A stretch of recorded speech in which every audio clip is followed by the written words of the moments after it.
Hi y'all, you might have seen this video where I showed you the beginning of my scrap busting project. What I'm going to do is empty the scrap bin. And I've separated the scraps into piles. These are the super small scraps that I'm going to be using, I think for a filler, because I can't do anything else, or I don't have the energy. I'm trying to see if I can avoid throwing these in the trash, but they may be in the trash, but it still won't be a mountain. And this pile I separated out because I like these colors together, and this will be a project.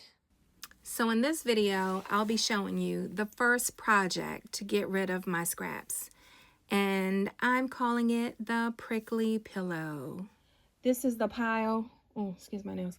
This is the pile that I said I'm going to use for filler.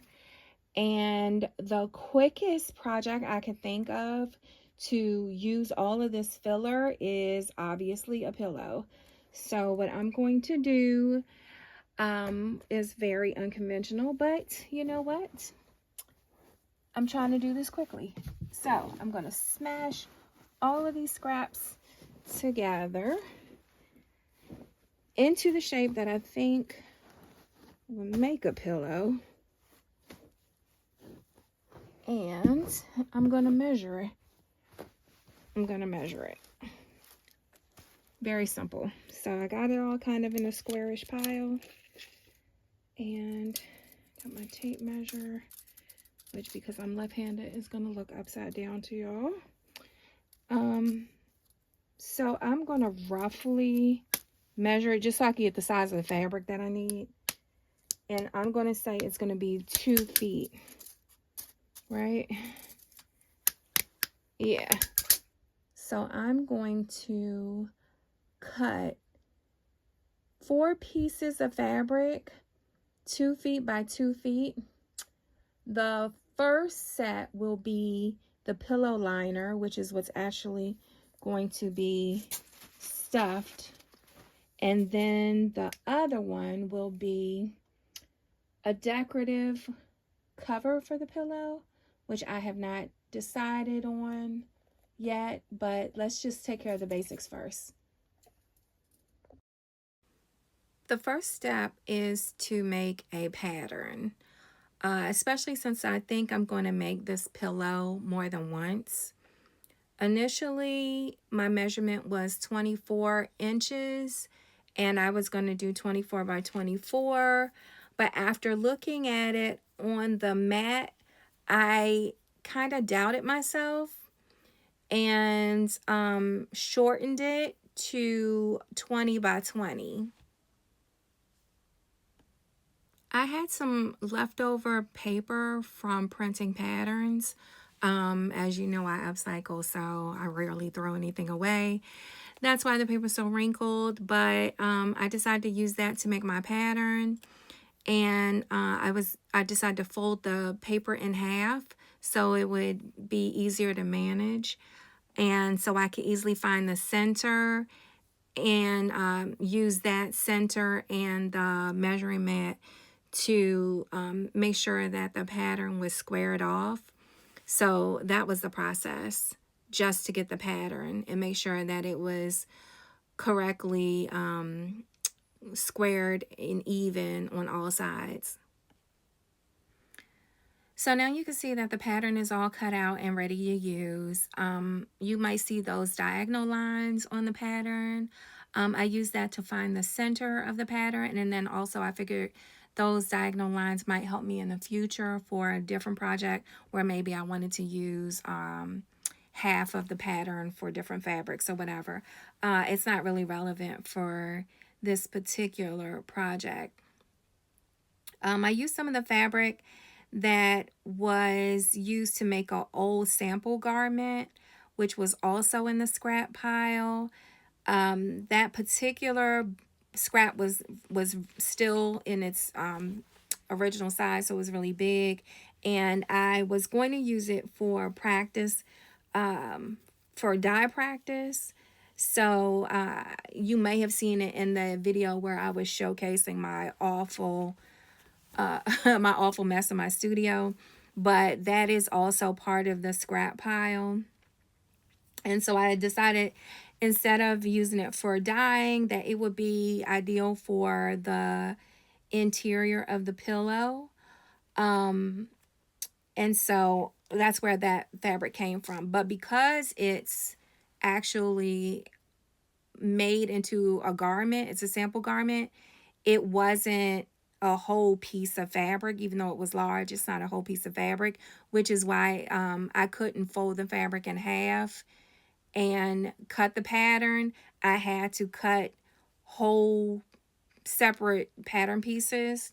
But if you do this project, you obviously can fold the fabric in half and then place the pattern piece on there, like, you know, as normal people do. But because this is an upcycle and I'm using existing scraps, I always have to make sure that I have enough fabric to fit on the pattern.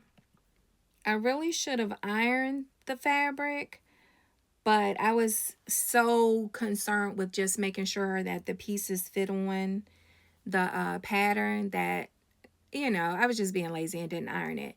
But really, in the future, I'm going to have to, you know, be more vigilant with ironing. Ironing is very important in sewing. And had I ironed it, I would have had absolute precision in fitting the pattern on the fabric.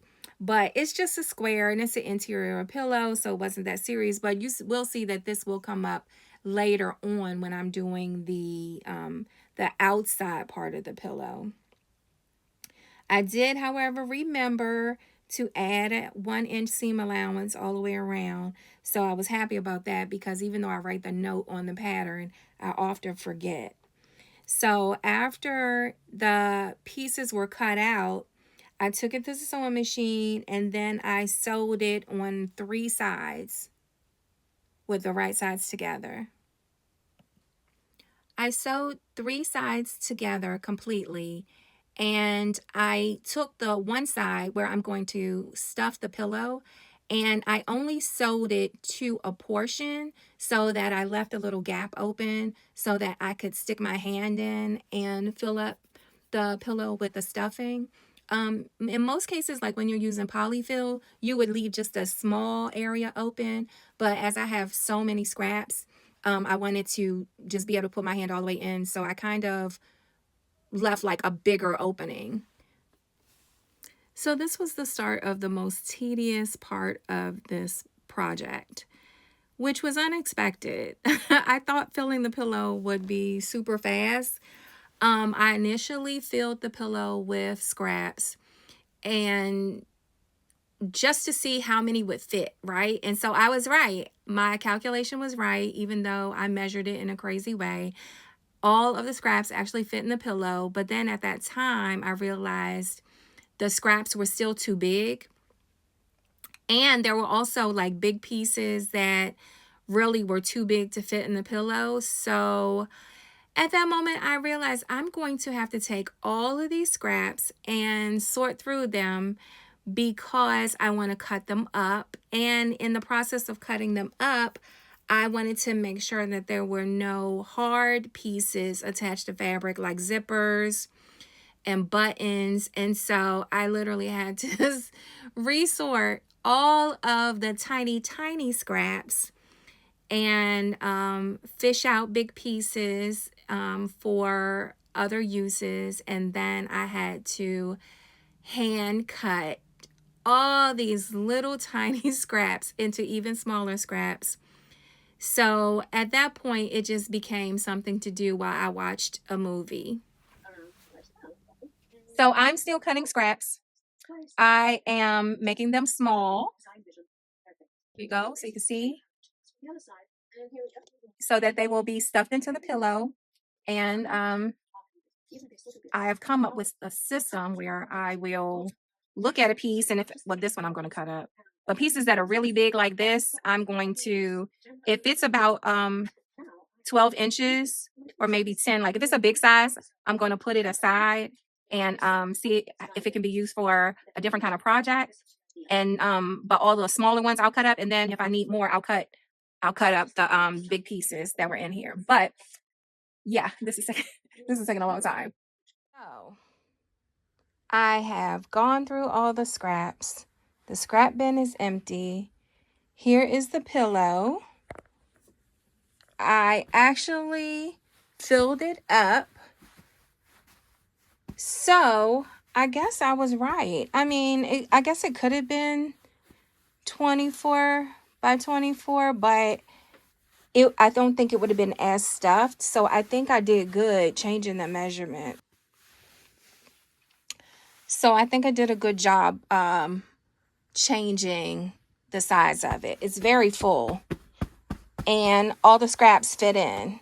So the bigger scraps that I took out, I organized into little collections, and these collections will be used in some other project. So I'm going to keep them together because I kind of like how they look, and I'm going to use them in something. I'm not really sure what at the moment. I'm thinking a junk journal, but who knows? Then I have my jeans that I always collect, jeans and jean colors. And then over here, I am collecting a group of Christmas colors so that maybe I can come up with some stuff for the holidays. But here you have it. The scraps are no longer in the scrap bin. They are, I want to say 50, but probably 40% busted since these collections are together but not used yet. But I'm off to a good start, and I have, I don't know. I want to say less junk, but I technically still have the same amount of junk here. But I have a vision, so stay tuned.